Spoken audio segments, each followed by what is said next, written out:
Arratsaldeon eta ongi etorriak izan. Hitzaldi honetara gaur eta bihar osoko bilkurara. Nik oso hitz gutxi esango ditut. Bakarrik lehen eta behin Estiari eskerrak emateko, Estia eta bere zuzendari Patxi Elizalderi eskerrak emateko, hemen gu hartzeagatik eta eraikuntza eder hau Jakiunderen eskuetan jartzeagatik eta zuei ongi etorri emateko. Nik besterik ez dut esan behar, hitza emango diot berari, berak ere ongi etorri emateko eta hortik aurrera hasiko gara gaur arratsaldeko ekitaldi hau.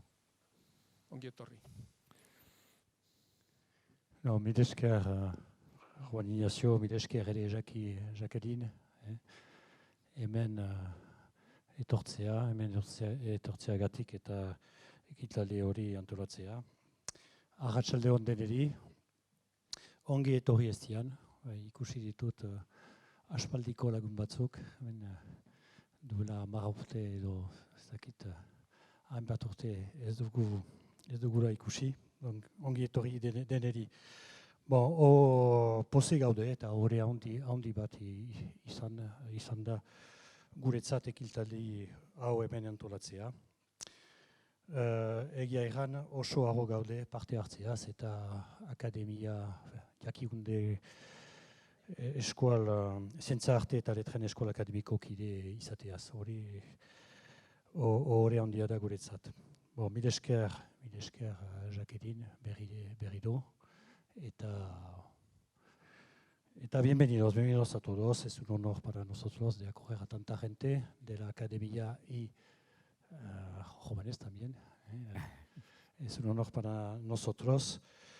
Estia nació hace 31 años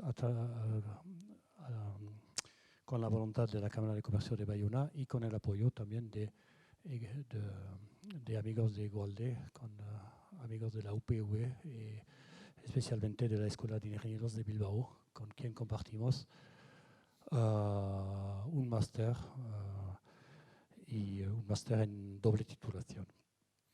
Nos ha apoyado y nos ha ayudado mucho al lado de la Universidad de Burdeos para crearnos y para crecer, y ahora contamos con más de 1.100 alumnos y compartimos también otros títulos con la UPV, con el campus de Donosti y también con Goya Escola Politécnica, con quien hemos firmado un acuerdo de Universidad Europea sobre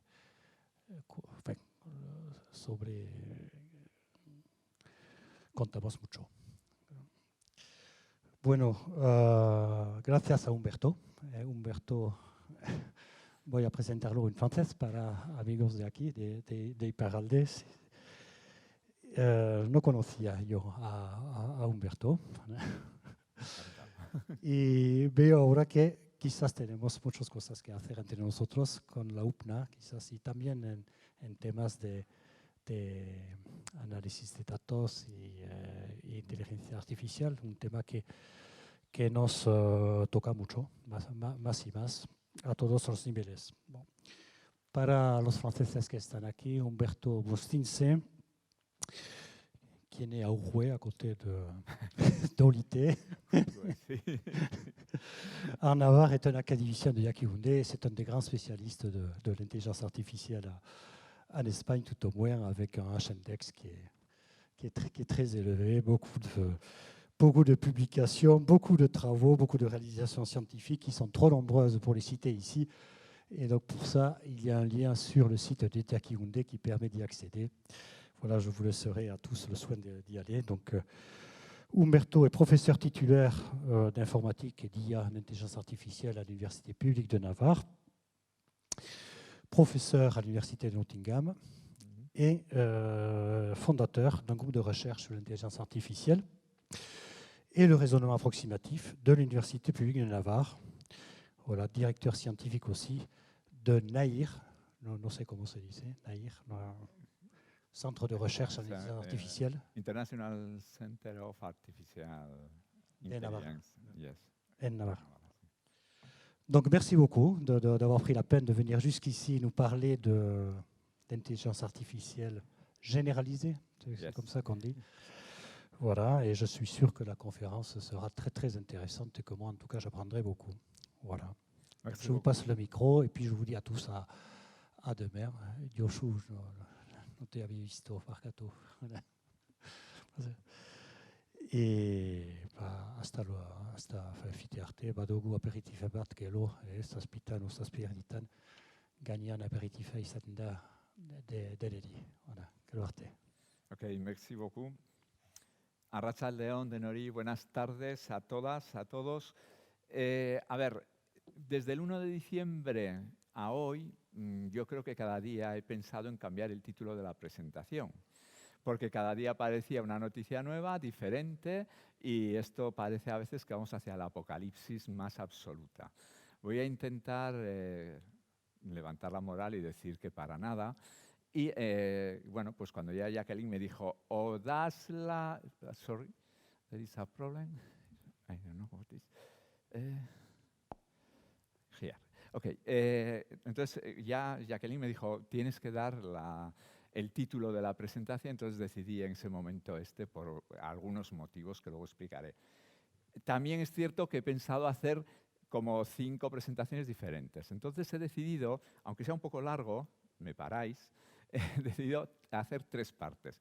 La primera parte muy divulgativa, de qué es la inteligencia artificial, cómo funciona, cómo aprende una máquina y cómo los datos son fundamentales. La segunda parte es inteligencia artificial que estamos haciendo nosotros en la Universidad Pública de Navarra y que estamos aquí algunos de mis alumnos. Y la tercera parte, como no tengo que hablar del chat GPT, evidentemente, 4, y lo que dicen peligros. Me da igual pasar de la parte de peligros, de la inteligencia artificial. El objetivo principal, desde mi punto de vista, es dar a conocer qué es la inteligencia artificial. Y en plan muy divulgativo. La semana pasada estuve en un congreso internacional sobre toma de decisión en las máquinas. Eso era otra cosa. Aquí yo quiero simplemente que todo el mundo entienda qué es lo que entendemos nosotros por inteligencia artificial. Este es un concepto muy antiguo. Y aquí tenemos a personas como Víctor Gómez Pin, que nos puede hablar de la inteligencia artificial desde Aristóteles hasta el prólogo de Descartes, etcétera, que continuamente lo hace en la universidad, además. Yo me voy a centrar en lo que ocurrió en el año 1956 en Estados Unidos, donde 10 científicos, uno de ellos, este señor John McCarthy, decidieron poner fin a las injusticias que estaba ocurriendo con el área de conocimiento en ese momento, porque no conseguían proyectos, no había revistas para ellos, etc. Entonces se reunieron 10 personas durante 2 meses y surgieron temas como Lisp, etc. Pero sobre todo dieron la definición, para mí, hasta el día de hoy, quitando temas de biología, más correcta a lo que es la inteligencia artificial. En esta reunión estaba también Minsky, decir que Minsky murió diciendo que esto había que pararlo y había que frenarlo.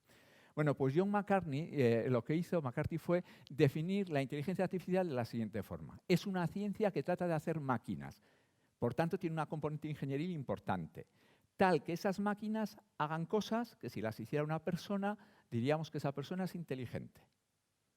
Esa es la definición, desde mi punto de vista, más correcta hasta ahora. Una persona juega al ajedrez, se supone que es inteligente, entonces si yo tengo una máquina que juega al ajedrez y además le gana a esa persona, diré que es inteligente. Luego es ciencia que hace máquinas que hagan cosas que si las hiciera una persona, esa persona diremos, es inteligente. Mucho se ha hablado sobre esta definición, no voy a entrar al problema de la definición, y deciros que John McCarthy, que aparte de ser el padre del Lisp, escribió un pequeño relato, que lo he puesto antes aquí, que me parece, el que tenga un poco de tiempo, que lo lea, El robot y el bebé, poco antes de morir. Y me parece que es donde marca él el futuro final de la inteligencia artificial. Bueno, pues dicho esto, hay 2 formas de llegar a la inteligencia artificial. Hay 2 paradigmas para entendernos. El primero de ellos es el paradigma simbólico, que se debe a este señor, Alan Turing. Evidentemente, realmente es el padre de la inteligencia artificial que entendemos actualmente. ¿Y qué dijo Alan Turing? Bueno, pues para nosotros el paradigma, digamos, simbólico es una máquina, una caja, supongamos una caja negra, no sé lo que hay dentro, pero yo meto inputs, datos, y el resultado que voy a obtener es el resultado que me darían con esos datos los mejores expertos del mundo. Meto mis síntomas y el resultado va a ser el diagnóstico de los mejores médicos del mundo. ¿Qué es lo que va a haber dentro? Algoritmo. El algoritmo en el sentido de Alan Turing. Decir también que para nosotros, y hablando de una forma un poco ligera, un algoritmo va a ser un teorema matemático. Insisto en esto, porque un mal algoritmo te lleva a malos resultados. Ejemplo, el Spark. Spark no convergía muchas veces, es un lenguaje de programación para Big Data, y ese era el problema que tenía. Entonces, vamos a suponer que es un teorema. Ese es el paradigma, digamos, simbólico. El otro paradigma, que nació unos 10 años antes a la definición de inteligencia artificial, es el conexionista. Si tenemos algo tan perfecto y maravilloso como el cerebro, vamos a ver realmente cómo funciona el cerebro y vamos a intentar imitarlo. Es el paradigma conexionista. Redes neuronales, etcétera, etcétera. Es realmente la inteligencia artificial que se está haciendo ahora fundamentalmente y en la que yo voy a insistir en las aplicaciones. En definitiva, para nosotros no sabemos lo que es la inteligencia, no sabemos cómo funciona la inteligencia nuestra, vamos a imitarla, vamos a simularla. Y la simulación va a ser entradas y resultados y saber si realmente corresponden a lo que haría alguien inteligente. Acto seguido, en este punto, siempre para quitar un poco de hielo a la presentación, hago siempre la misma pregunta. ¿Realmente una máquina puede ser inteligente? Yo siempre la hago cuando me dicen, vete a secundaria a hablar de inteligencia artificial. Y contesto ya, espero que levante la mano, no lo voy a hacer aquí, y contesto ya ahora con otra pregunta. ¿Realmente una máquina puede volar? Ahí va, pues saben volar, ¿no? Bueno, pues vamos a admitir que una máquina puede ser inteligente con inteligencia tipo máquina, que no es como la nuestra, pero que porque no sabemos cómo es realmente, vamos a simular esa inteligencia. Bueno, pues dicho ya que admitimos que una máquina puede ser inteligente con inteligencia tipo máquina, antes de empezar a hacer ningún desarrollo, tengo que hablar de qué tipos de inteligencia artificial estamos hablando. Y esto depende también del año y del momento histórico en el que estemos. Por ejemplo, la inteligencia artificial débil. Bueno, pues la inteligencia artificial no es el origen de la inteligencia. La débil es un programa o un sistema que va a hacer una labor concreta. Con mis síntomas va a decir si tengo esta enfermedad o no la tengo. Solamente eso. Pero a esta inteligencia se llega después de mucha evolución, desde el año 56 hasta el año 78, 79, donde se creía que íbamos a hacer máquinas perfectas, que hiciesen varias cosas. No pasaba eso, entonces volvieron a una inteligencia para hacer cosas muy concretas. Insisto, todo lo que tenemos, por ejemplo, de teléfonos funciona con inteligencia artificial débil. Programas para hacer una actividad, el GPS, ya está. Pero luego el GPS no te va a mover un cuerpo de aquí a allá. Simplemente te va a decir cuál es el camino óptimo para una determinada visita a algún sitio. El coche autónomo. El coche autónomo, cualquier alumno de los míos, de los que está por allá arriba, es capaz de programar un coche autónomo. Otra cosa es que luego ese programa me haga también el desayuno por la mañana. Eso no. Hacen una labor, específicamente una labor. Y se basa en 3 pilares. En Europa esta inteligencia se llama soft computing, en Estados Unidos inteligencia computacional. Y es la inteligencia que estamos utilizando, artificial.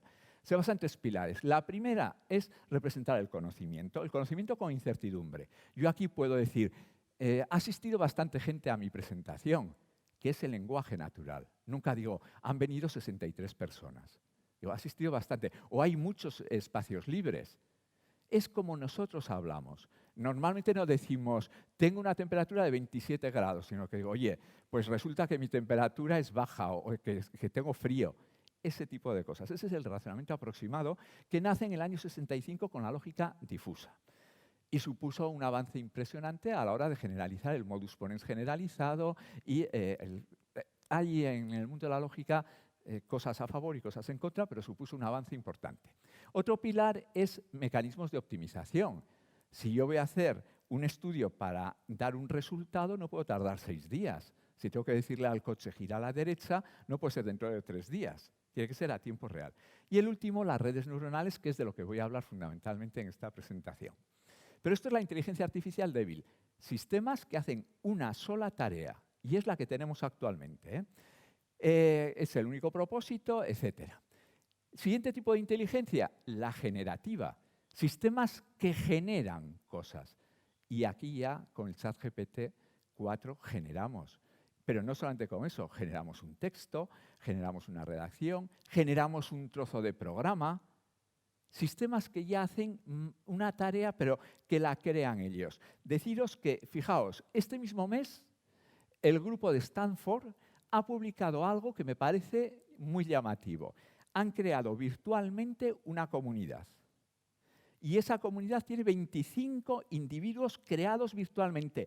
Si estuviese aquí Javier Echeverría, no es el metaverso, son 25 tecnopersonas programadas. Una de ellas, concretamente, es un pintor de cuadros. Y otra de ellas es un galerista.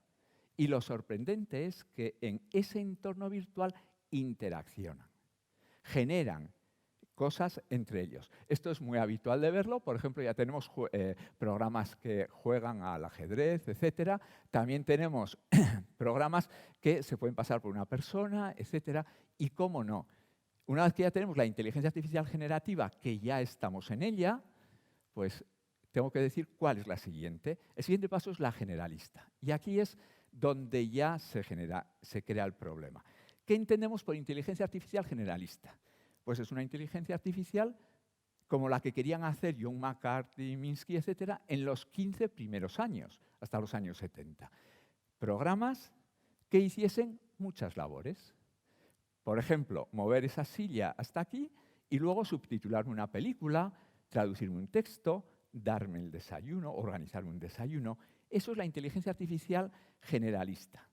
Ya veremos que hay autores que dicen que nunca vamos a llegar y otros que dicen que estamos en ella. Entonces, dentro de esta inteligencia, que es la idea que tenemos y es la que realmente apareció en el año 56 con la reunión en Hannover, tengo que poner la idea general de lo que es este tipo de inteligencia está aquí. You might be having some second thoughts about the mission.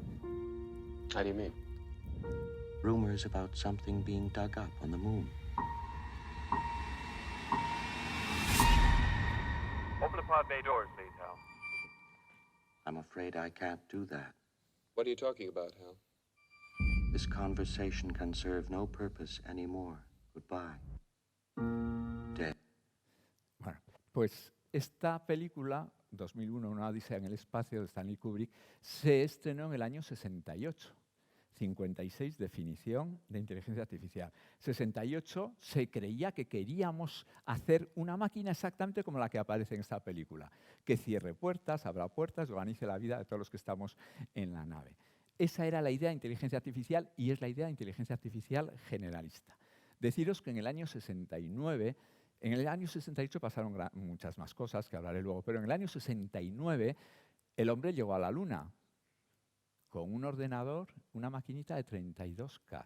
Cualquier reloj tiene 1000 veces más de potencia y de lo que se dice de almacenamiento. Entonces, y que por cierto fue programado por una chica, también eso hay que decirlo. Entonces, bueno, pues en esos momentos la idea generalista, la inteligencia artificial generalista es la que tiene prioridad.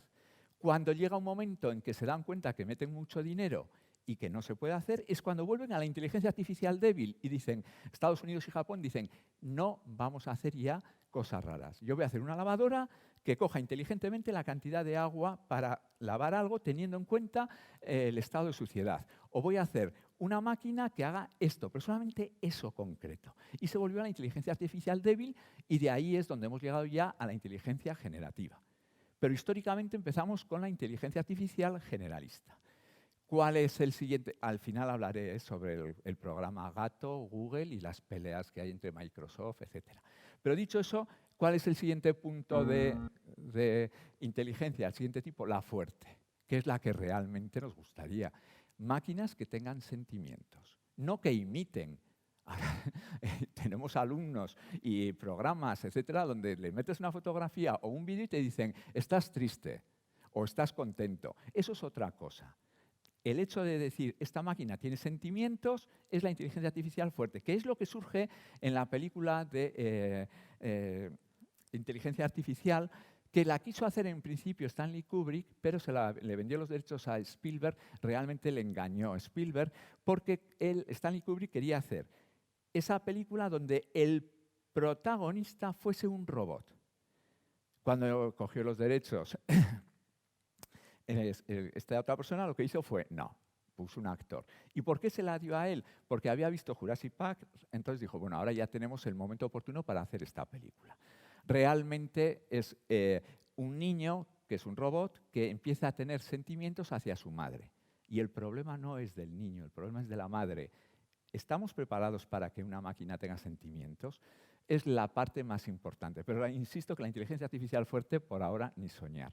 Máquinas que tengan sentimientos, ni en la ciencia ficción, pero poco más. Bueno, pues dicho eso, el siguiente paso es hablar de la historia. Pues ya he dicho antes que en el año 56, definición. Previamente habían pasado muchas cosas. Está por ahí Alan Turing, algebrista, dedicado a teoría de códigos. Gracias a él tenemos el paradigma simbólico, pero además logró descifrar el código Enigma, se dice que evitó 1 millón de muertos, etc. 56, definición. 58. Pues en el año 58 se imita a la neurona por medio del perceptrón. Como voy a hablar, luego hablaremos de eso. 68, no solamente se estrena 2001, sino que aparece el algoritmo A estrella, básico para elegir cosas de la mejor forma, trayectorias mínimas, problema del viajante y empezar a jugar al ajedrez. Es fundamental. Cualquier alumno de segundo de informática o de ciencia de datos lo maneja perfectamente ya. Pero es una fecha importante. El año 86, ¿cómo no? El algoritmo de retropropagación de Hinton, entre otros, premio este año de Princesa de Asturias, que lo único que hace, ya veremos, es derivar hacia atrás. No hace otra cosa. Pero claro, es que es fundamental para las redes neuronales actuales. De aquí hasta el año 2003 también pasan cosas. Viene Internet. Internet es la bomba. Pero tengo que decir que en el 2003 es donde se produce un paso de gigante en el tema de la inteligencia artificial como la entendemos actualmente. Surge el Big Data. Cuando uno iba a Estados Unidos durante estos años, todo el mundo hablaba de Big Data. Lo que está pasando ahora con inteligencia artificial pasaba aquellos años. ¿Qué es el Big Data? Bueno, pues es manejar millones y millones y millones de datos, siempre digitales, pero millones y millones y millones, totalmente distintos unos de otros. Unas pueden ser números, otros pueden ser palabras, etiquetas lingüísticas, matrices, imágenes, a tiempo real, es decir, en milésimas de segundo para dar respuesta. Eso es el Big Data. Claro, eso supuso una revolución muy grande y ese mismo año ocurre el desastre del Columbia. ¿Y qué pasa? Pues lanzan la nave, la NASA, al salir de la atmósfera se caen 3 placas y cuando vuelve hay un cambio, un gradiente de temperatura y mueren todos los tripulantes. Y la NASA dice, ¿qué hemos hecho mal? Como ya tenemos el Big Data, pues vamos a hacer seguimiento, milésima de segundo de todas las piezas de la nave. Eso da lugar a la salud máquina. Los coches actuales te dicen, dentro de 300 kilómetros esta válvula se puede romper, cámbiela. Pero eso no es nada para lo que es cualquier aerogenerador. En Navarra ha sido la revolución. Hubo un momento que no podían ir a ningún concurso de Estados Unidos sin la salud máquina, porque si vas a poner un aerogenerador en alta mar, tienes que saber 15 días antes, por si acaso cambia el clima, el tiempo, etcétera, si se va a estropear o no. Porque si se estropea, pierde dinero. Y eso nace ese año, esa idea. De aquí, insisto, al siguiente paso, al 2013, también pasan más cosas. Pero en el 2013 surge un concepto que revoluciona y que a veces fastidia a algunos estadísticos. Y es el término de ciencia de datos. No solamente vamos a tratar estadísticamente los datos, sino que vamos a tratar de extraer conocimiento inteligente de los datos. Esa es la idea del 2013. ¿Cuál es el problema? Que año a año se duplica el número de datos. Cada vez tenemos más y más y más datos. Entonces, ¿cómo voy a tratar yo todos esos datos siempre digitales? Que son totalmente distintos unos de otros. Ese es el problema que se plantea en el 2013 y aquí quiero dar las gracias a un colega mío de la Universidad de Deusto que me pasó estas 2 diapositivas. En la primera es el listado de las 10 empresas más importantes del mundo en el año 2007. Energía, coches, electricidad. 10 años después, en el año 2017, todas son de datos. Microsoft, Facebook, etcétera, etcétera. luego también hablaremos, seguro que parece que nos regalan todo, que esto es gratis y de gratis nada. Javier Echeverría podría dar una charla sobre lo que cuesta mandar cualquier WhatsApp, etcétera, etcétera. Pero deciros que en 10 años hay un cambio radical en el mundo industrial, en el mundo del poder. Y cuando hablo de datos, por favor, como va a salir continuamente el tema de datos en la nube, no en la nube, privadas, públicas, a ver, los datos se guardan en cosas como estas, servidores, naves y naves y naves. Me da igual que hablemos de la nube que está en Corea del Sur o que hablemos de la nube que está en la calle San Jorge de Pamplona. Pero esos son los datos, donde yo voy a guardar, en servidores. Bueno, pues con esto, ¿qué voy a hacer yo con los datos? Porque sin datos no hay inteligencia artificial. Y pueden decirme misa y rosario. A ver, un chaval sabrá inglés cuando aprenda un vocabulario determinado de inglés y cuando tenga unos conocimientos de la estructura del sonido, etcétera, etcétera. Si no tiene ese vocabulario, nunca hablará inglés. Nosotros actuamos de una forma determinada porque tenemos datos, conocimientos. Yo, aparte de temas afectivos, yo voy a votar en las próximas elecciones de acuerdo a una serie de información que me están dando continuamente y que en un momento determinado me condicionará o no mi voto.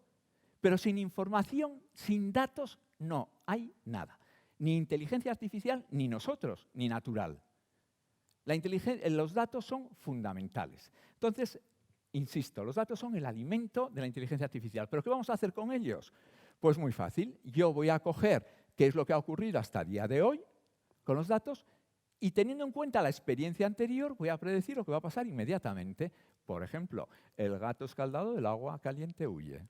Eso es una experiencia para mí. Sin más, el gato en cuanto ve agua caliente se va. Bueno, pues yo como he aprendido hasta el día de hoy, pues voy a continuar. Pero claro, dos términos que aparecen continuamente. Para tratar todos esos datos se habla mucho de minería de datos. Bueno, pues minería de datos, como bien pone ahí, es aprender del pasado para tomar decisiones en el futuro. Tenemos los datos, que además, como almacenamos datos de cualquier forma, creemos que somos, vamos, los salvadores del mundo. El 20% de los datos solamente es el que nos sirve, porque el 80% casi siempre están mal tomados. Y hay que tener mucho cuidado. Por eso el éxito de las titulaciones de ciencia de datos. A partir de esos datos genero algoritmos y los ejecuto. Pero, ¿qué es realmente la minería de datos? Entre nosotros y con permiso de mis colegas. La minería de datos es, yo voy a hacer un estudio sobre todos los contribuyentes del País Vasco, de Euskadi. Entonces, empiezo por el primero, analizando unas cosas y llego al último. Cuando he llegado al último, vuelvo al primero y vuelvo a hacer otro repaso. Y así hago ciclos y ciclos y ciclos y me da igual dar el resultado hoy que mañana que dentro de una hora. Pero yo voy al primero al último, recorro todos muchas veces. Es la programación clásica, la programación estructurada. Si yo quiero hacer una multiplicación de 5 por 8, no hay ningún problema. Sumo 5 veces 8. Es repetir 5 veces una suma. Esa es la programación estructurada y es en lo que se basa la minería de datos. Con esta idea, a finales de los 90, Google decide hacer algo maravilloso. Y es, coge a todos sus clientes con todos sus datos y quiere clasificarlos en 11 clases. En el siguiente sentido. Una clase es, por ejemplo, persona relativamente joven con familia que le gusta el fútbol. Pues le voy a poner los fines de semana, las cervezas y los pañales juntos en el supermercado para que vayan y los compre directamente. Esa es una clase. He utilizado conscientemente persona medianamente joven, persona mayor, etcétera, que son etiquetas lingüísticas de lógica difusa, que es la base de toda esta clasificación. Entonces, ¿qué es lo que hace? Lo que hacían era lo siguiente. Dice, bueno, cojo el mejor ordenador que tengo. Es el que aparece ahí de 25 megabytes. Y además cojo todos los datos que tengo, que son 1 terabyte. Supongamos muchísimos datos. Pero en ese ordenador que aparece ahí, que no me va esto, en ese ordenador que aparece ahí, está el programa metido. Yo meto los datos, ejecuto el programa y obtengo el resultado. ¿Qué querían hacer ellos? 11 clases de sus clientes.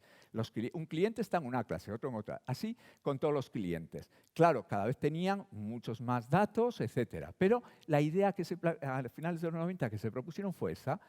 Entonces se encontraron con un problema, y es que tardaron 46 días con todos los datos, 1 terabyte, hacer una clasificación, 11 clases, 46 días con el mejor ordenador de ese momento. Dijeron, esto va fatal. ¿Qué decidieron hacer? Pues muy fácil. Vamos a poner 1000 ordenadores en computación distribuida, uno seguido de otro, etc.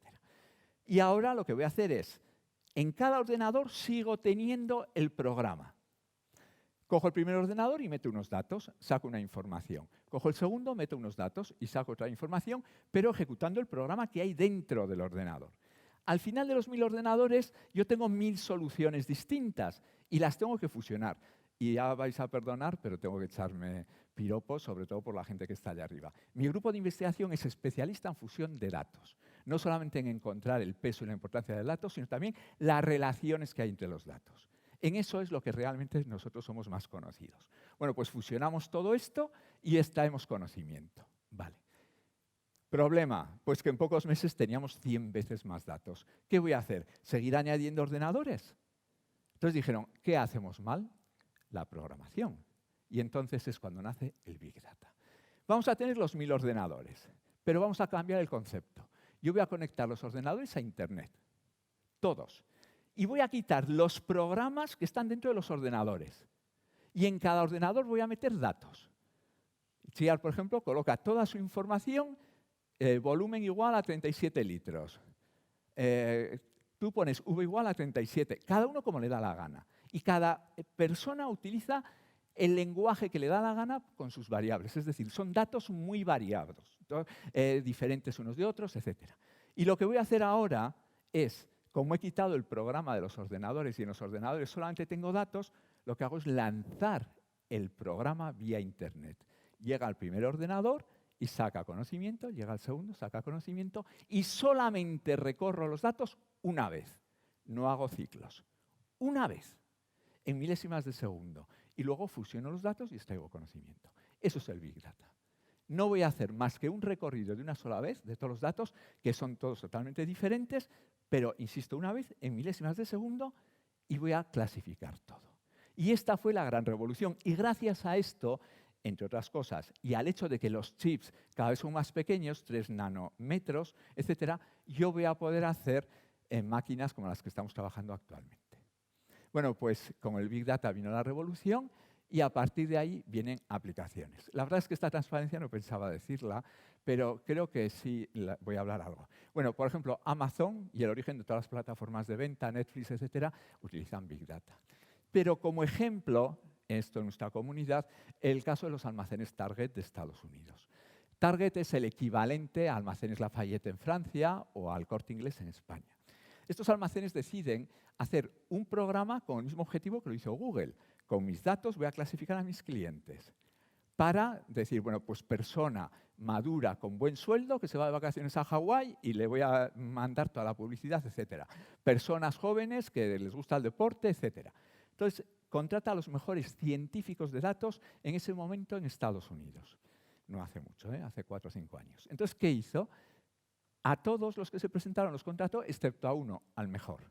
Y le dijo, no te contratamos porque no sabes trabajar en grupo. Dijo, bueno, pues se fue a casa. Pusieron el programa en marcha y al tiempo este señor empezó a recibir información para personas embarazadas. Y le dijo a su mujer, ¿estás embarazada? Dijo, no. Llamó a la empresa y le dijo, a que cogió el teléfono, lo siento, pero su programa no funciona lo suficientemente bien. ¿Qué hizo entonces el administrativa, no sé quién era, que tardó unos días en pasar la nota a la dirección? Cuando llegó a la dirección dijeron, con lo mediático que es esta persona, lo importante que es, nos va a decir que tenemos un programa muy malo, etc. Entonces le llamaron para disculparse. Coge el teléfono y le dice, le llamo para decirle que lo siento, vamos a retirar el programa. ¿Qué pasó en ese momento? Le dice, no, su programa funciona bien. Mi hija adolescente está embarazada con 2 compras de 24 productos. Esos son los datos y eso es el Big Data. Bueno, pues dicho eso, podemos hablar de todo lo demás, etcétera, lo que está pasando en China. Bueno, pues dicho esto, vamos al siguiente tópico para terminar generalidades de cómo aprenden las máquinas. Esto no es magia, esto son matemáticas y se llama inducción matemática. Vamos a aprender de ejemplos, comportamientos O sea, generalizar comportamientos a partir de ejemplos. Y el principio de inducción se cumple para 2, se cumple para 3, se cumple para 1000 millones, pues para el siguiente se va a cumplir. Inducción matemática. Esa es la idea. Y voy a poner 2 casos muy concretos. Uno es un caso que yo le tengo mucho cariño, que fue en nuestro primer trabajo con Osasun Bidea en el año 2014. Osasun Bidea nos llamó a la puerta diciendo, tenemos un problema con polimedicados. Un polimedicado es un enfermo que durante al menos 4 meses al año toma más de 6 medicamentos. Cuando le van a poner otro medicamento, por lo que sea, a veces hay elementos adversos, no siempre. Y nos pasaron los datos del año 2010. En el año 2010 había en Navarra 35.500 polimedicados y solamente en 300 casos hubo respuesta adversa. Es un problema desbalanceado a tope. ¿Qué hicimos? Bueno, pues cogimos todos los pacientes, estamos en el 2014, y sabíamos lo que les había pasado a esos pacientes en el año 2010. Paciente 1, si esto, y le doy esto, pasó esto. Paciente 2, si esto, y le doy esto, pasó esto. Y así lo hago con 35.500 reglas. Ya sé que no es exactamente así, para simplificar. Acto seguido reduzco el número de reglas a 20. Pero esas reglas no son cualesquiera, sino son reglas tales que cojo el paciente 17.302, le pasó esto, y esto, entonces me tiene que contestar lo que realmente le pasó. Cojo otro paciente, el 20.000, si esto, me tiene que decir exactamente lo que le pasó, porque yo sé lo que le pasó. Si no ocurre eso, pues modifico las reglas. Al final tengo 20 reglas, tal que cada paciente que yo meta de los, del año 2010, 35.500, acierta siempre. Luego nos pasan los datos del 2016 y del 2017, del 11 y el 12, y en el 2014 ya tenemos 100.000 pacientes y tenemos 20 reglas que para esos 100.000 pacientes siempre acierta. Siempre que coja uno de esos pacientes, si esto, entonces me dice lo que le pasó. Por inducción matemática meto el paciente siguiente y me va a acertar. Eso es un sistema de aprendizaje explicable e interpretable. Es la diferencia hasta ahora, que es la ventaja que tienen. Acto seguido se hizo en el 2016, lo mismo con el caso del ictus. Pero este es un mecanismo que yo creo que queda fácil, que no hay problema y por eso lo he puesto. Vamos al aprendizaje real actual. Es metodología conexionista. Voy a imitar al cerebro humano y me voy a basar en ensayo, error para corregir ese ensayo y método gradiente para ir quitando errores, derivadas hacia atrás. Estos son las redes neuronales. Pero las redes neuronales, señores, nacen del concepto de neurona. Y el concepto de neurona lo dio un señor llamado Ramón y Cajal, natural de Petilla de Aragón, en Navarra, y premio Nobel de Medicina en 1888. Entonces, ¿esta neurona qué hace? Una neurona solamente puede estar activa o desactiva. Pero claro, según los estímulos que recibe de las dendritas, se activa o no se activa. Pero el resultado de una neurona es activada o no activada, 0 o 1. Solamente 2, una neurona. Pues en el año 1958 ocurrió que un señor Rosenblatt copió, ya sé que hubo antes otras ideas, pero por simplificar, copió la neurona. Si este señor Ramón y Cajal fuese de Estados Unidos, pues no se llamarían perceptrones, se llamarían neuronas, informáticas. Pero realmente el padre del perceptrón de informática es este señor. Y la idea del perceptrón es exactamente la misma. A ver si me explico. Los datos son X1, X2, X3, Xn. Esos son los datos. Por ejemplo, a tiempo real, actualmente, yo en este contexto puedo decir X1 es mi temperatura, 37 grados. X2 es mi masa corporal, la que sea. X3 mi velocidad de la sangre. Esos son los datos reales. Otra cosa es que la temperatura y la velocidad de la sangre estén relacionadas. Pero de entrada digo 37 grados, masa corporal, velocidad de la sangre. Esos son los datos. Números. Voy a meter números. Y lo que no conozco son los omega 1, omega 2 y omega 3, que son la importancia de esos datos para mí en este momento. Omega 1 es la importancia que tiene para mí la temperatura de 37 y pico grados ahora. Omega 2 es la importancia que tiene para mí mi masa corporal ahora. Y omega 3 es la importancia que tiene para mí la velocidad de la sangre ahora. Eso no lo conozco. Pero supongamos que lo calculo. Y entonces digo, bueno, pues la temperatura por su importancia más la masa corporal por su importancia, más la velocidad de la sangre por su importancia, eso es un número, eso es una media ponderada. Si supera un umbral, el perceptrón se activa, como la neurona de arriba, y si no, no se activa. Luego, el resultado del perceptrón es activado o desactivado. El resultado es lo mismo que una bombilla con un interruptor, encendida o apagada. No hay más historias. Lo que pasa es que yo voy a hacer combinaciones. Por ejemplo, supongamos que yo tengo ahora 8 bombillas con sus interruptores. ¿Cuántas posibles cosas puedo representar? Como son apagado o encendido, 2 elevado a 8, 256. Ningún problema. Decido que las 8 bombillas apagadas son la letra C, que las 7 primeras bombillas apagadas y la última encendida es la letra A, y que las 6 primeras bombillas apagadas y las 2 últimas encendidas es la S. Y decido escribir la palabra casa. Pues muy fácil, 8 bombillas apagadas, 7 apagadas y una encendida para la A, 6 apagadas y 2 encendidas para la S, y repito la A, que son 8 bombillas, 7 bombillas apagadas y una encendida. Con 34 bombillas yo he representado la palabra casa. Anécdota, pasar de esas bombillas, que se empezó así, a el lenguaje de la máquina, esto lo hizo otra señora, Denise Hopper. Sin ella, la informática sería totalmente distinta. ¿Está claro? La traducción de casa a ese sistema de bombillas, con chips, etcétera, actualmente, se debe a esta señora.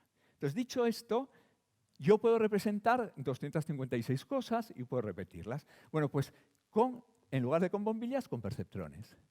Y esta es la idea del aprendizaje profundo. No voy a coger solamente 8 bombillas, sino que voy a coger muchísimas. Y aquí es donde viene el tema. Para empezar, nosotros vamos a coger muchas perceptrones, neuronas. Y las flechas son estos datos de aquí, los omega 1, omega 2, omega 3, que yo tengo que calcular. Pero, insisto, todo esto son perceptrones que se conectan unos con otros. Además, voy a poner muchas capas. Y voy a pasar a este caso. Claro, en este caso yo tengo varios problemas. Primero, tengo muchas flechas, es decir, lo que yo voy a calcular son muchos pesos. Esos omega 1, omega 2. 175.000 millones de flechas tiene el GPT-4. Pero es esto, con muchas capas. Entonces, volvamos a este caso. Supongamos que yo decido analizar todas las mamografías de Europa del año 2010 al año 2020, todas. Y vamos a suponer que son 100 millones. Pero no solamente las mamografías, sino también conozco su historial clínico. Entonces, cojo la primera mamografía, que resulta que es de una persona de Dinamarca. Y son el X1, X2, XN, es la imagen, que yo la transformaré en un vector, pero supongamos que es la imagen de esa mamografía. Como yo sé en el año 2010, I1, IN, los resultados, ¿qué es lo que voy a hacer? Bueno, yo no conozco esas flechas, no conozco esos pesos. Me los genero aleatoriamente. Y entonces pongo la primera mamografía y con los pesos aleatorios voy pasando capa a capa, capa a capa, y llego a la última, a los resultados. Y, oh maravilla, me coincide con lo que le pasó a esa señora de Dinamarca. Digo, qué bien. Ahora me voy a una persona de Italia y cojo su mamografía del año 2010 o 2011, me da igual, meto los datos y con los pesos anteriores que acertaba para la persona de Dinamarca, llego hasta el final y resulta que no me coincide. Digo, no hay problema, algoritmo de retropropagación de Hinton. Vuelvo hacia atrás, regla de la cadena derivando. Matemáticas del primero. Vuelvo hacia atrás y voy modificando los parámetros por teoría de error de tal forma que después de hacer varias cosas hasta que me coincida, cuando ya después de ir hacia atrás, hacia adelante, hacia atrás, resulta que me dice lo que le ha pasado a esa persona de Italia, esos parámetros no solamente me acierta la de Italia, sino también están elegidos para que me siga acertando a la de Dinamarca. Ahora cojo un alemán y repito el proceso y al final ida y vuelta por regla de la cadena, derivados parciales, etc., lo que yo consigo es que las 3 personas meto sus mamografías y me dice exactamente lo que le pasó. Y eso lo hago con 100 millones de mamografías. Al final, los parámetros que tengo de esos 100 millones de mamografías me acierta siempre. Coja al danés, a la italiana, al alemán y al español, al que sea. Me acierta siempre porque yo he generado todos esos parámetros para que esos casos me los acierte con pruebas de error y derivadas parciales y algoritmo del gradiente. Punto. Ahora, claro, ¿quién me dice a mí que después de 100 millones de mamografías meto una concreta a día de hoy y me acierta con un 99,9999 de precisión? Es que es normal, porque si me acierta para 100 millones, ¿cómo no me va a acertar para esa? Bueno, pero esto es gracias a algo que es el algoritmo de retropropagación. He puesto la expresión, no hay matemáticas en esta presentación, pero para decir que no son cosas muy sencillas. Entonces, esto es gracias al algoritmo de Hinton. Pero es fundamental el entrenamiento. ¿Qué pasa si yo todos los datos, o muchos, la mitad de los datos que me dan de esas mamografías y de esos pacientes están mal tomados? Pues el sistema aprende mal. Y como aprende mal, el resultado va a ser malo. Pero ¿qué pasa si yo decido coger todas las novelas, literatura, etcétera, de Estados Unidos homofóbicas durante los 2 últimos siglos? El sistema es homófobo. ¿Qué pasa si yo, estos son casos reales, decido hacer un sistema para contratar a personas y solamente me fijo en la etnia caucásica? Pues que llega un negro y le dice que es un mono. Luego el entrenamiento determina si esto va a funcionar bien o va a funcionar mal. Y aquí es donde tiene que entrar la ética. Y aquí es donde tienen que entrar todas las filosofías. No se pueden entrenar las cosas de cualquier forma.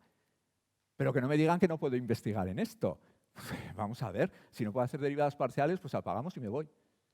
Entonces, ahí es donde tiene que entrar la ética. No se pueden entrenar los sistemas con cualquier dato y de cualquier forma. Ni cualquiera, incluido el gobierno chino, puede hacer este tipo de cosas. Bueno, pues esto es el deep learning, claro. ¿Qué problemas tiene? Fundamentalmente tiene 2. Uno es el origen de todo lo que está pasando desde el día 1 de diciembre, que es el de la explicabilidad. Es que el problema que tenemos es que aquí, con todas las mamografías, si el sistema está bien hecho, luego pondré el caso del cáncer de piel, que no lo voy a poner, el artículo que aparece ahí de Nature es del cáncer de piel, claro que me acierta. Y entonces llega una persona, le hace una mamografía, y llega al médico y dice, bueno, pues no te veo nada. Va a la máquina y dice, hay que operar urgentemente. ¿Pero cómo que hay que operar urgentemente? ¿Qué está haciendo el sistema? Mira todas las mamografías similares, etcétera, etcétera, que han ocurrido en Europa y se da cuenta que con imágenes de esas había un tumor que no aparece en la radiografía y entonces hay que operar. Pero cuando le preguntas al sistema, dime por qué, no te lo explica.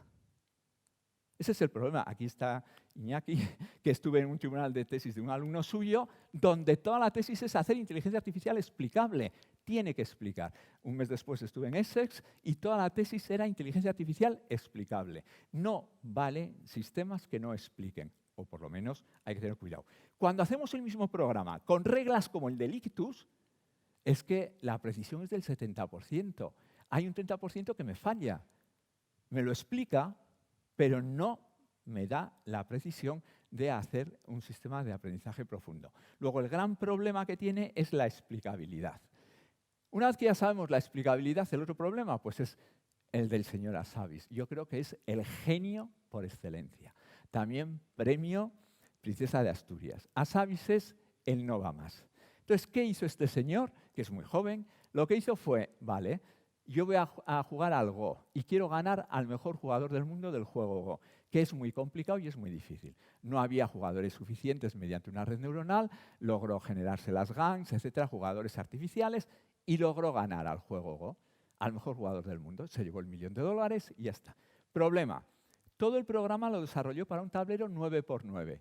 Cuando pasó a un tablero 11×11, no funcionaba. Sin embargo, el cerebro humano lo hace directamente.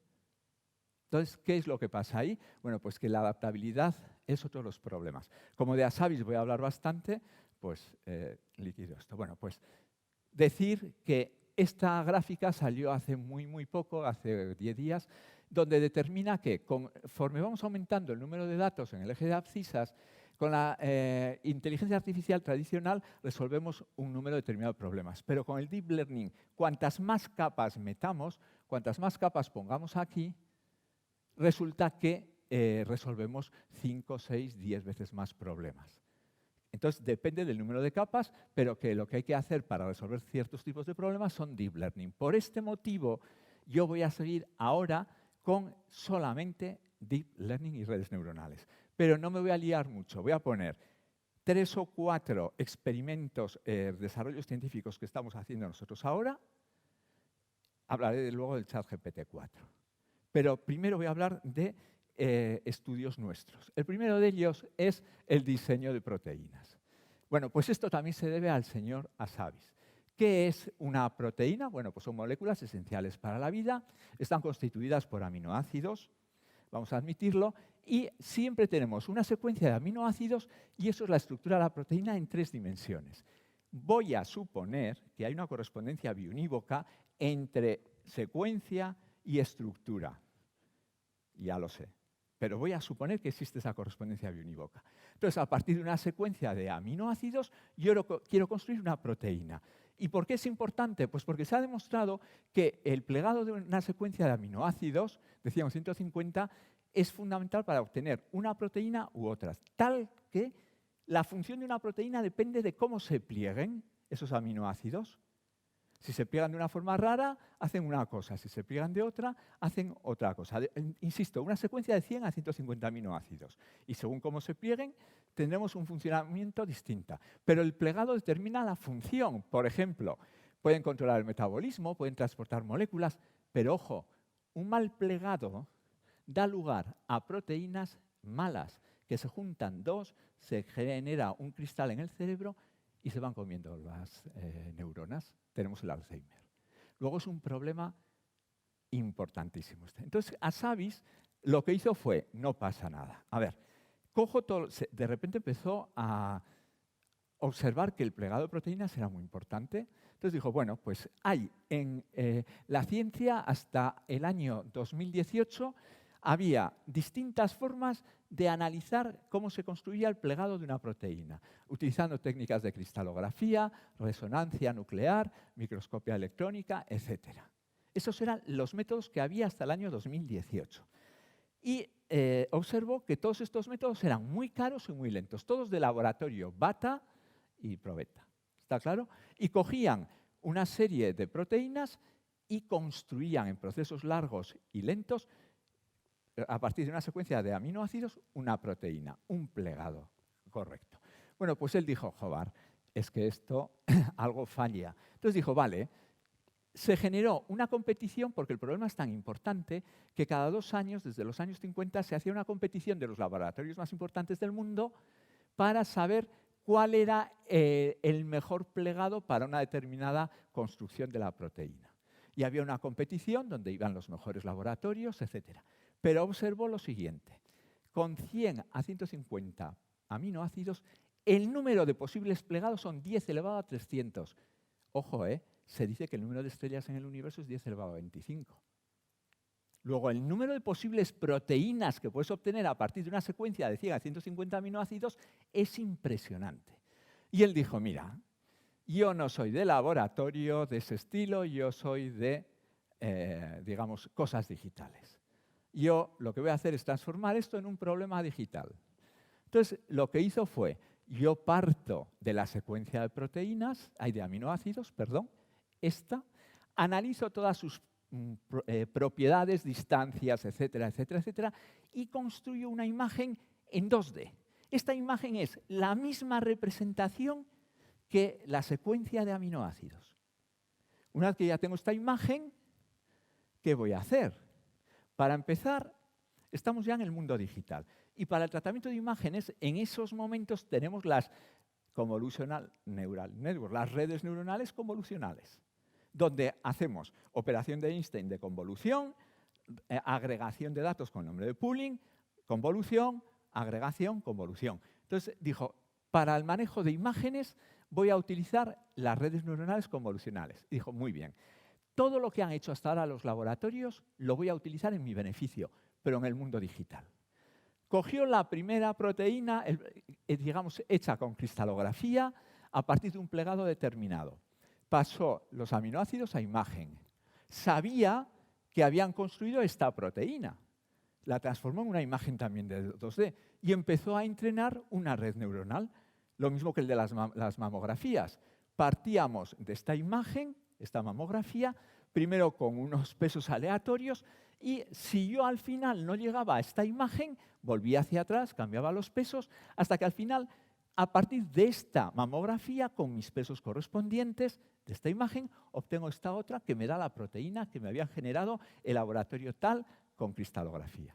Luego cojo la otra proteína que había hecho otro laboratorio, genero su imagen y aprendo los pesos. Si no me coinciden, vuelvo hacia atrás y al final, con todas las proteínas construidas a partir de una secuencia de aminoácidos, construyó una red neuronal con todas las que había. Evidentemente, son muy pocas, porque si podemos tener 10 elevado a 300, esto es muy poco. Pero fue el primer paso. Y claro, ¿qué pasó? Esto, insisto, es en el mundo digital, con un gasto computacional impresionante, de GPUs, etcétera, pero luego hay que ir al mundo real. Y pasar al mundo real supone un gasto, Nanogune lo hace, por cierto, supone un gasto igual de 1,5 millones de euros. Pero ya sabemos, a partir de una secuencia de proteínas, con todas las que se habían hecho hasta ese momento, hasta el 2018, de aminoácidos, construir la correspondiente proteína. Se presentó al concurso en el 2018 con el nombre del AlphaFold, que en todos los países de Europa fue apertura en todos los telediarios, salvo aquí, y ganó el concurso. Ganó con una red neuronal convolucional. Vale, pero él no se quedó satisfecho. Él dijo, joder, no he ganado 100%, yo quiero resolver el problema en su totalidad. Entonces hizo algo maravilloso, que fue los transformers. Cogió la idea, digamos así, de motivación o de cómo están relacionadas, de importancia de las cosas, etc. Entonces lo puso, que era una idea que se había dado en el 2014, lo adoptó a un transformer y es como un paso más adelante en el tema del deep learning, del aprendizaje profundo, con el self-motivation, etcétera, etcétera. Entonces, esto está puesto aquí porque las matemáticas que se utilizan son producto de matrices transpuestas y poco más. Funciones lineales, matemáticas de primero de grado. Bueno, pues con esos transformers consiguió ganar ya definitivamente el concurso y acabó. ¿Pero en qué situación estamos? Pues que realmente lo que queremos es hacer el problema contrario. ¿Y por qué quiero hacer el problema contrario? Yo quiero llegar a esta proteína. No a partir de esta secuencia de aminoácidos obtener una que no sé cuál es. No, yo quiero obtener esta. Proceso contrario. ¿Y por qué? Pues porque hay proteínas que sirven muy bien para predecir, para evitar Alzheimer en biomedicina. Pero hay proteínas que se comen los plásticos del agua. A nivel medioambiental es lo que me interesa. Pero es que hay proteínas que extraen el hidrógeno. Pues yo voy a generar proteínas para extraer hidrógeno. O hay proteínas que generan nuevos materiales. Entonces yo lo que quiero ahora es construir esta proteína exactamente. Este es el problema real que algunos de mis alumnos que están allá arriba, y quiero dar las gracias desde aquí a la Universidad Pública de Navarra y a Nasertic, Iñaki Pinillos, que es correspondiente joven, este año ya no lo es, pero es el que ha puesto toda la capacidad de cálculo, de cómputo que hay en Navarra a nuestro servicio. Entonces tenemos la proteína que yo quiero llegar, esta es la que me genera SAVIS a través de una secuencia, y lo que quiero ver es cómo modifico el proceso para obtener lo que yo quiero llegar. Es el problema contrario. Entonces, como somos muy buenos, ya he dicho antes, en tratamiento de información, la información puede ser en imagen. Nosotros somos capaces de estudiar disimilitudes, etcétera, etcétera, entre imágenes, y en eso estamos. En eso estamos, con una capacidad de cómputo muy interesante, y se trata precisamente de hacer el problema contrario. De acuerdo que en la Universidad de Washington también están trabajando lo mismo, y lo mejor es colaborar. ¿Para qué vamos a competir? Ellos tienen más medios, pero no vamos mal. Bueno, pues este es un problema que se está abordando ya la Universidad Pública de Navarra y el nuevo Centro de Investigación en Inteligencia Artificial. Otro problema, la neurociencia computacional. A ver, la neurociencia computacional, primero voy a decir qué es la neurociencia. Es otro tema también tratado por nosotros. La neurociencia es un área multidisciplinar que comprende neurociencia computacional, que comprende la neurociencia, la informática, las matemáticas y la ciencia de datos, entre otras cosas. ¿Y qué pretende hacer? Pues entender cómo funciona el cerebro. ¿Y por qué queremos hacer eso? Para imitarlo bien, Entonces, un caso particular de la neurociencia es el cerebro computacional, que trata de controlar dispositivos externos con la acción mental. Es decir, este proyecto fue pagado por una empresa de telefonía móvil, que quiere, alemana, que encendamos y apaguemos el teléfono con la mente. ¿Está claro? Y no estamos tan lejos, y lo voy a demostrar. Bueno, pues resultó que en el año 2015 yo fui con mi grupo de investigación a Nápoles, a un congreso de inteligencia artificial, y presenté una forma de fusionar información con incertidumbre, con mucha incertidumbre, diferente, que era utilizar integrales Choquet, donde consideramos la importancia de los datos y la relación entre ellos. Lo de la incertidumbre es importante. Cuando terminé de presentar, era todo matemáticas, se acercó un señor, Xiten Lin, el director del Politécnico de Australia, de Sydney, y me dijo: ¿te apetece que trabajemos juntos en el cerebro computacional? Nosotros, con las agregaciones estándares, no pasamos del 60% de precisión. Vamos a intentarlo. Y dije, vale, pero primero ¿qué es el cerebro computacional? Y antes de pasar a qué es el cerebro computacional, voy a poner una noticia de hace 4 días, no sé, pocos días. ¡Oh, maravilla! Se ha logrado hacer el mapeo del cerebro de la larva de la fruta. ¡Qué curioso! Llevaba mucho tiempo, Just en Estados Unidos, Obama, etc. Pero es que en este caso, nosotros sabemos que en el cerebro humano hay aproximadamente 80.000 o 90.000 millones de neuronas. Y el número de conexiones de flechitas es 100 billones de flechas. Algo monstruoso. Pero cuando se hace el mapeo de algo tan pequeño como es el cerebro de la larva de la fruta, nos encontramos con que tenemos 3.016 neuronas de estas que aparecen aquí. Y el número de flechas es exactamente 550.000.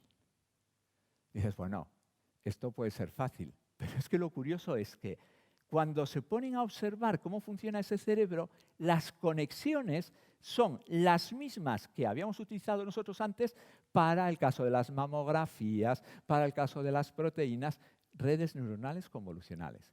Pero ¿cuál es la siguiente sorpresa? Es que nosotros, cuando llegamos a cuarto de ciencia de datos, damos una serie de técnicas de aprendizaje de cómo organizar las neuronas por capas, etcétera, etcétera. Y digamos que sobre el papel, una serie de científicos dijeron, pues hay distintas formas, las UNet, la RedNet, etcétera, etcétera. Bueno, pues cuando se hace el mapeo del cerebro, nos encontramos con que la larva tiene la misma estructura que las nuestras. O mejor, nosotros tenemos la misma estructura que las de la larva. ¡Qué casualidades! No lo sabíamos. ¿Cuál es la única diferencia? Que en nuestras conexiones nosotros vamos de la capa 1 a la 2, de la 2 a la 3, etcétera. Y la larva no, va de la 1 a la 7, de la 7 a la 23, de la 23 vuelve a la 2 y hace ciclos. Eso es lo que se está investigando actualmente. ¿Qué pasará el día en que se logren poner 80.000 millones de neuronas y todos estos parámetros? Pues lo que diría Javier Echeverría es, no hay electricidad suficiente en el mundo para un centro de cálculo como ese. El cerebro humano lo hace de una forma muy barata. Pero volvamos al cerebro. Es para decir un poco lo que está pasando con el cerebro. ¿El cerebro computacional en qué consiste? Pues mirad, el problema es el siguiente. Nosotros cogemos en nuestro experimento a 3.000 personas. Y con cada persona hacemos unas 5.000 veces la siguiente prueba. Le ponemos un electroencefalograma a esta persona, desarrollado en Taiwán, de esta forma, y le decimos, yo delante y la persona detrás. Y le digo, por favor, piensa en mover la mano derecha. En este caso poníamos 8 sensores, ahora ponemos 5, 8 longitudes de onda. Entonces, yo cojo sus datos cuando está pensando en mover la mano derecha. Ahora otra vez la mano derecha, ahora la mano izquierda. Y lo hago eso unas 5.000 veces. Al final, con esta persona junto, fusiono todas las veces que ha pensado en mover la mano derecha y luego todas las veces que ha pensado en mover la mano izquierda. Y lo repito con 3.000 personas. Y termino fusionando. Y ahora yo me voy a la calle y le pregunto, le pongo el electroencefalograma a una persona y le digo, vas a pensar en mover la mano derecha o la mano izquierda y yo te voy a acertar. Bueno, pues cuando nosotros empezamos a hacer esto, tengo que decir por qué pensó en nosotros este señor. Muy fácil. Todo esto que he puesto aquí, estas señales de onda, estas señales, tienen mucho ruido porque yo solamente tomo actividad de la corteza cerebral. no tomo actividad del interior, no hay invasión. Y de hecho es que nos negamos a hacer invasión. Entonces, esas señales que recibimos tienen mucho ruido y representamos el ruido y la incertidumbre mediante intervalos. Y en eso somos buenos. Por eso pensó en nosotros. Nosotros empezamos a hacer el proyecto con ellos y al principio nos encontramos que con la integral que yo había presentado o los métodos de fusión en Nápoles, aquello no iba. Y decidimos ya tirar casi la toalla y cogimos unas integrales de un señor llamado Sugeno y pasamos al 92% de precisión. Habían pasado 2 años y nos fuimos todos a Río de Janeiro al congreso, que nos lo pasamos muy bien. En Río de Janeiro, claro. Entonces, ¿qué pasó en Río de Janeiro? Nos reunimos Taiwán, Australia y nosotros. Y entonces, pues curiosamente, estábamos muy contentos. Teníamos un 92% de precisión. Es casi increíble. Y pasó la editora, una señora francesa, Bernadette Bouchon-Menier, de la revista más importante divulgativa de inteligencia artificial del IEEE Transaction on Computational Intelligence de Estados Unidos. Es profesora de la Universidad de París número 6 o 9, Bernadette. Entonces nos dijo, me mandáis el trabajo. Y le mandamos el trabajo. Pero hay que reconocer que los de Taiwán vendieron muy bien. ¿Y qué hicieron? Pusieron en la versión online este vídeo. A ver, el vídeo dice lo siguiente. Esta persona puede pensar, pero no puede hablar. El ordenador le va a preguntar, ¿quieres comer? Y la persona piensa, no, pues ya hemos acabado. Pero si la persona piensa así, le dice, ¿quieres primer plato? Si la persona piensa así, le dice, ¿quieres lentejas? Si piensa que sí, esta máquina, el robot, que se hizo muy rápidamente, en menos de un mes es muy malo, coge la cuchara y le da de comer. La persona no puede hablar, pero puede pensar. Cuando salió publicado esto, empezamos a recibir correos de todo el mundo diciendo, tengo un pariente con Alzheimer, ¿podemos intentarlo? No. Tiene que ser persona que no pueda hablar, pero no que tenga enfermedad como el Alzheimer. Pueda pensar siempre. Bueno, pues este es un caso. Y el último caso, al cual a este experimento, que ya he dicho pagado por una compañía, ahora ya no, de teléfonos, se ha unido la Universidad de Essex, un grupo alemán, seguimos con los australianos, los de Taiwán se han descolgado y nosotros. Y este caso es un vídeo tomado hace menos de un mes en Inglaterra. ¿Qué consiste? Esta persona ha tenido un ictus y resulta que le ponemos un exoesqueleto, es un guante conectado al electroencefalograma. Y le ponemos una imagen de piensa en mover un objeto, en este caso era un mando a distancia, entonces él no puede mover la mano. El exoesqueleto piensa, hace lo que le manda el cerebro exactamente, entonces le mueve la mano a él. Lo importante no es ya que no tengamos problemas con los músculos, atrofia muscular, sino también se está estudiando qué partes del cerebro han sufrido, digamos, desconexiones de neuronas. Esto ya os digo, tiene menos de un mes. Estamos ahora trabajando en ello y bastante bien. Bueno, con esto quiero decir dónde estamos. Pues ahora se nos ha unido, gracias a Dios, el BCBL, Back Center of Brain Language, en colaboración con Carmen Vidaurre, Kepa, etcétera, para hacer ya simulaciones, como tomamos todos los datos desde el exterior, simular qué es lo que pasa entre el interior y el exterior sin invasión. Y ese es el proyecto que vamos a empezar en septiembre con el BCBL. Bueno, pues dicho esto, tengo que decir algo para terminar, que es la medicina de precisión en el año 2015. Con Obama, esto es lo que Europa dice que en el 2030 va a tener en todos los sitios. Vamos a coger a todas las poblaciones de una ciudad y la vamos a dividir en clases, 10 clases. Entonces, cuando yo vaya a un centro de salud, no me van a tratar como un paciente medio, sino que me van a colocar ya en una clase, teniendo en cuenta mis características genéticas, todos los aparatos de biomedicina y todos los datos. Y eso es lo que nos viene. Ya en las facultades de medicina hay una asignatura en sexto de medicina de precisión. Se debe a Obama y hay que decirlo.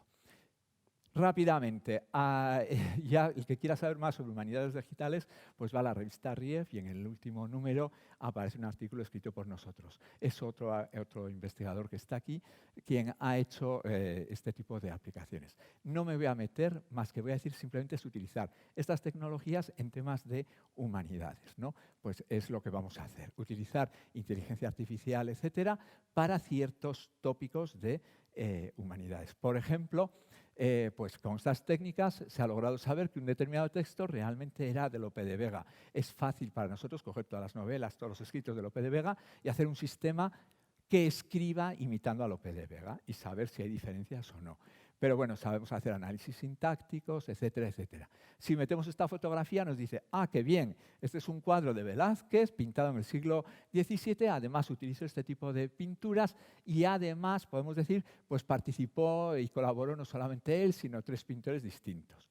Acto seguido metemos el caso de este otro cuadro. Ah, qué bien, es un cuadro de Picasso, pintado en el siglo XX, utilizó estas otras técnicas. Y claro, nosotros sabemos que digamos, que representa la misma idea, pero no hay inteligencia artificial hasta ahora, incluida ChatGPT 4, que diga que el origen realmente de los 2 cuadros es la misma idea.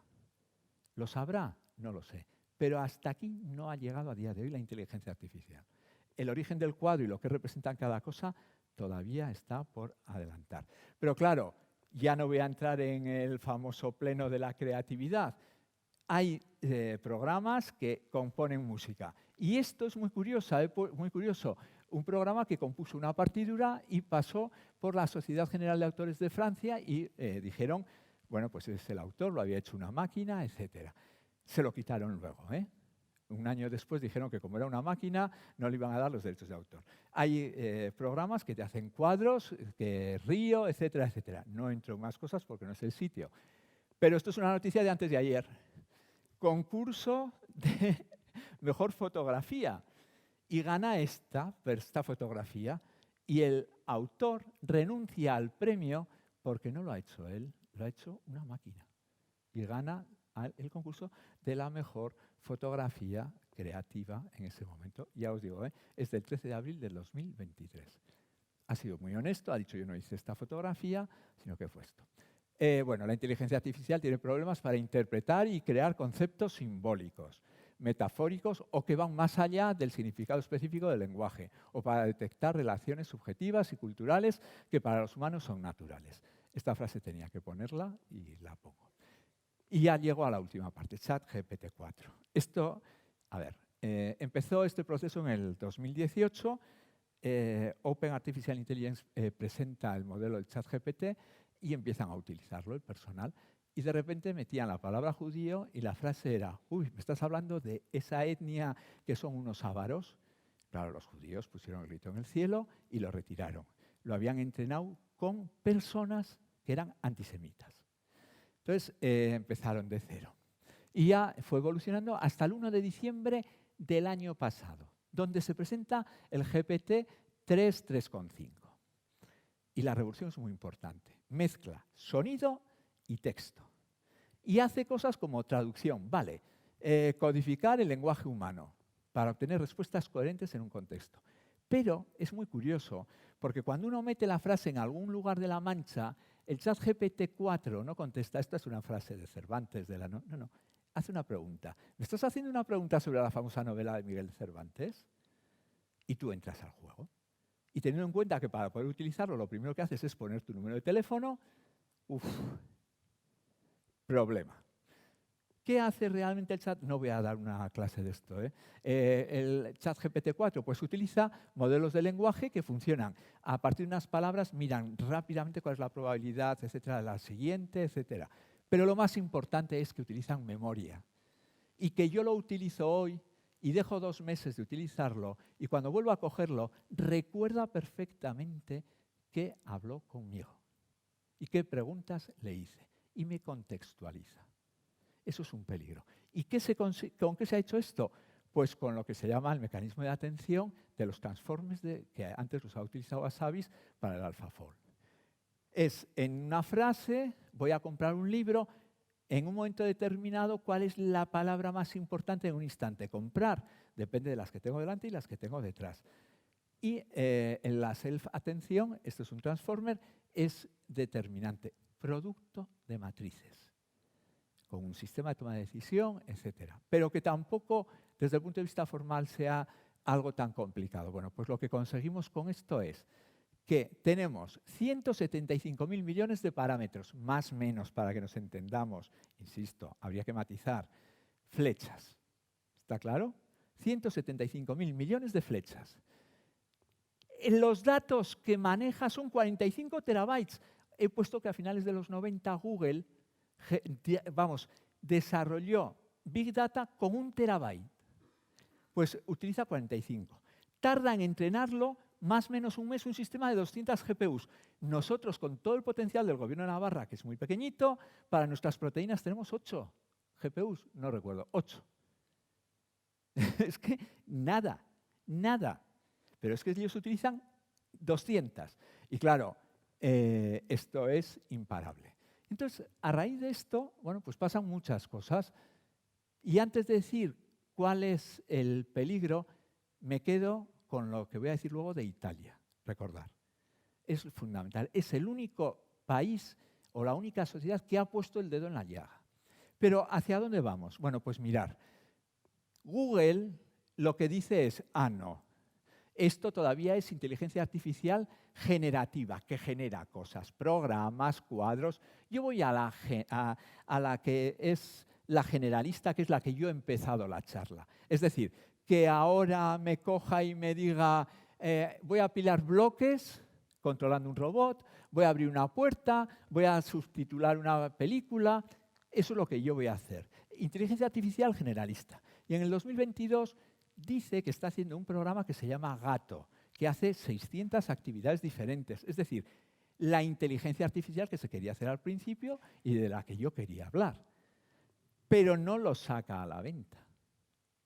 No está, se sabe que está trabajando, pero no sabemos en qué punto están. Entonces, hay cantidad de autores que dicen, esto es imposible de hacer. Lo que sí es cierto es que es muy difícil hacer un sistema que haga tareas cognitivas complicadas sin que esté el ser humano detrás. Se está intentando. ¿Y dónde se está metiendo realmente el dedo en el ojo? En el dato. La importancia de todo está en el dato. Los algoritmos son relativamente fáciles de ir generando, pero cuidado con el manejo de los datos. Esto es lo que ha quedado claro. Pero además tengo que decir que lo importante es que las matemáticas que hemos utilizado no son unas matemáticas de espacios de Sobolev ni de Quasi-Banach, son funciones lineales de espacios vectoriales de primero de grado. Producto de matrices. No hay nada especial. Estamos esperando que un transformer de los de Hassabis no dé resultado para meter funciones no lineales. Pero ahora, cada vez que metemos una función no lineal, nos desesperamos porque sobre el papel nos funciona todo de maravilla, llegamos a la máquina y nunca ganamos. Bueno, pues las matemáticas no son muy complicadas hasta ahora. Y tengo que hablar, no quería, pero me han convencido de lo siguiente. Esto es conversación de cafetería. Pero bueno, vamos a hablar de los peligros. Pues mirar, en el año 2016 este señor, que ya lo conoce el señor Pedro Burillo también bastante bien, hizo un escrito sobre la inteligencia artificial, 2016, donde dijo que podía ser lo mejor o lo peor de la humanidad. Y consiguió que unos 800 científicos de alto prestigio lo firmaran.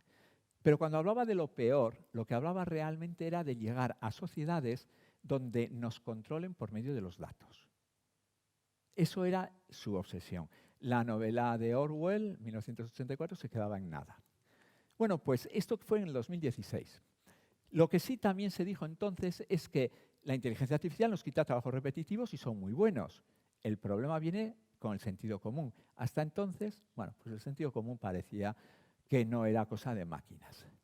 Pero el 22 de marzo de este año me encuentro en esta revista que no me ofrece mucho, pues así, mucha confianza, un artículo donde dice que no, señores, recuerdo que el 13 de marzo salió la última versión del GPT-4. ¿Y qué es lo que incorporaba? La imagen.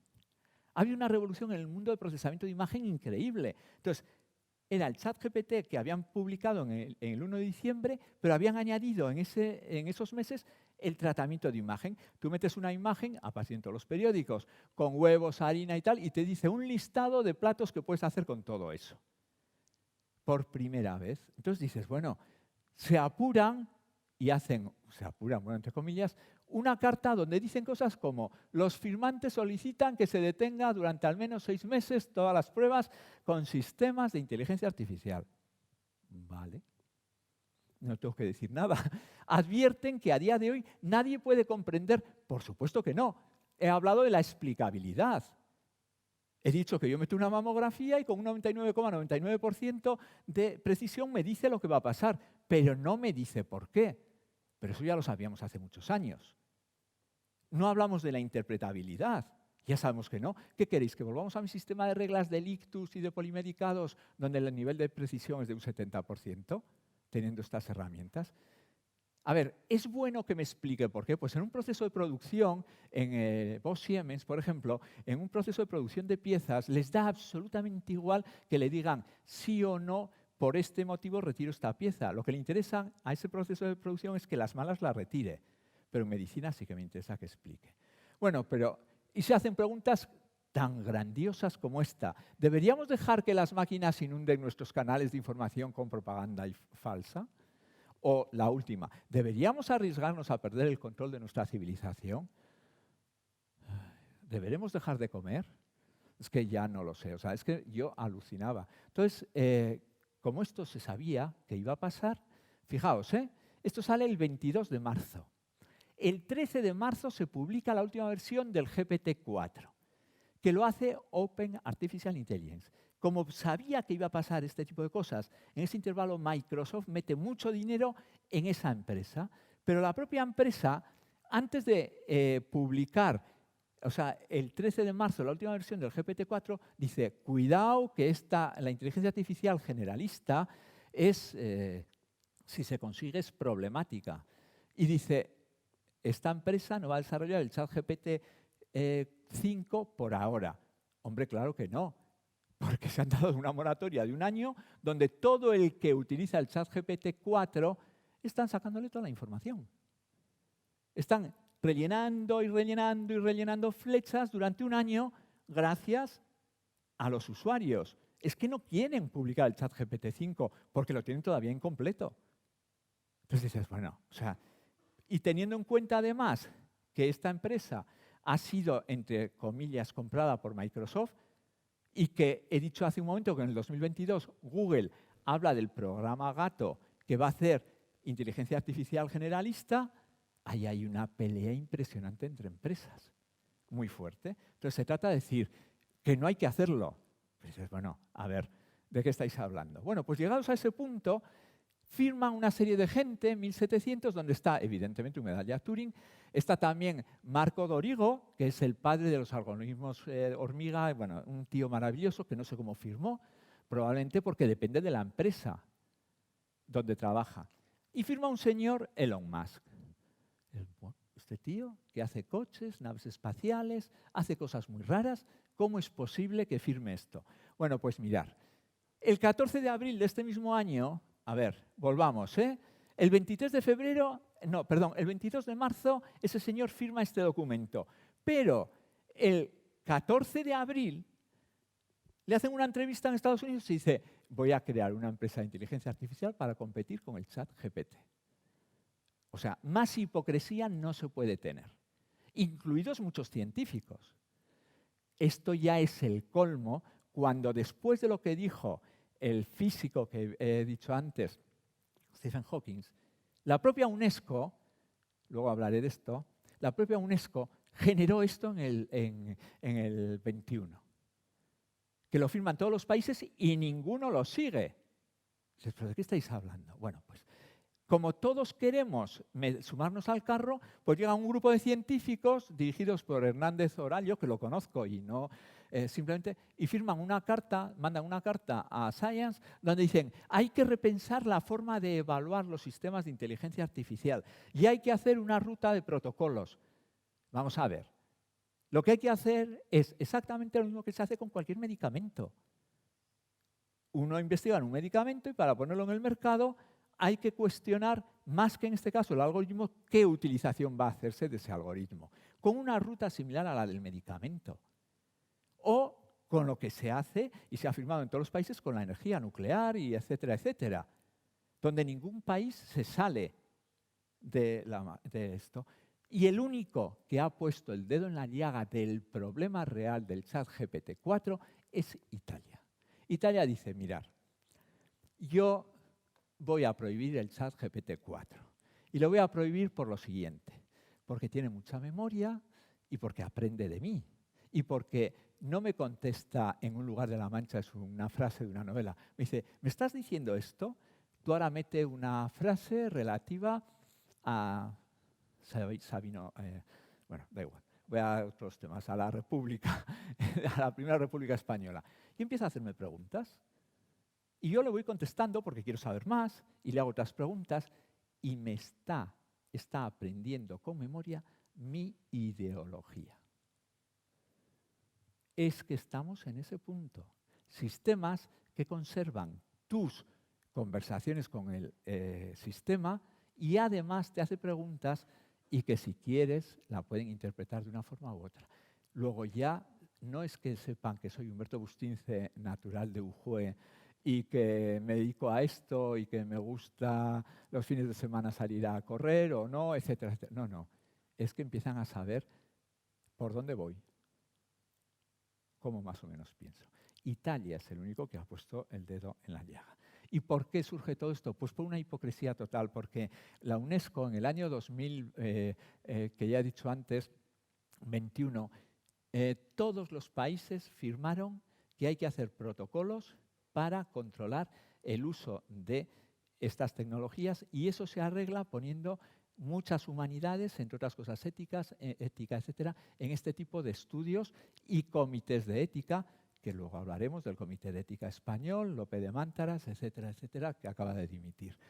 Entonces, esto lo firmaron todos los gobiernos. El primero, China, y el segundo, Estados Unidos. Los primeros que no lo siguen, China, Estados Unidos. Pero nos quieren meter en una guerra que es de ellos. Como esto no iba, el 19 de julio del 2022 dijo, bueno, os recuerdo que firmasteis, ¿eh? Y se hacen el sueco. Pero después de salir ya el 13 de marzo el GPT-3, vuelve a insistir, por favor, que firmasteis. A ver, nosotros en el plan de estudios de ciencia de datos hemos puesto una asignatura de ética, que van Víctor Gómez Pin, Javier Echeverría, Daniel Inenarity, etcétera, a hablar sobre estos temas, a ayudarnos a nosotros. Es que ya la universidad quiere quitarla porque es mucho mejor poner una asignatura más de simulación. Cuando se ha firmado el país, España, todos los protocolos de la UNESCO. Entonces, no hay, digamos, de verdad, vergüenza de todo lo que está pasando. El método a seguir es el equivalente al de un medicamento. Y no es desarrollar buenos algoritmos, que eso bienvenidos sean. Es dónde, cómo y cuándo se utilizan los datos. Los datos, como hemos participado en un proyecto europeo, creo que hay gente de aquí que también está en el mismo proyecto, ¿de quién son? ¿De quién los genera? ¿De quién los almacena? ¿O del Estado? Pues en China son del Estado, en Estados Unidos son del que los almacena y en Europa quiere hacer cosas, pero Europa no es ni el 20% de lo que hace Estados Unidos. ¿Por qué? Porque no invierte dinero en investigación e inteligencia artificial. Salió una noticia en Estados Unidos donde aparecía un diagrama de barras de investigación en China, sobre 100, 99. Investigación en Estados Unidos, sobre 100, 97. Investigación en Europa, sobre 100, 19. En inteligencia artificial. Es que no se mete dinero y nos rasgamos las vestiduras. Bueno, pues dicho eso, no, por favor, yo no puedo acabar más que con esta escena que a mí me parece, el día que la inteligencia artificial genere una escena que me emocione como esta, que ya se dice que dentro de 10 años habrá una película que gane un Oscar con una protagonista que será Lauren Bacall, muerta hace tiempo, etcétera, y generada por inteligencia artificial. Pero si conseguimos hacer esto y además conseguimos que la máquina interprete realmente lo que se hace en esta escena, pues yo ya me daré por satisfecho y diré que la inteligencia artificial nos ha ganado.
hay más.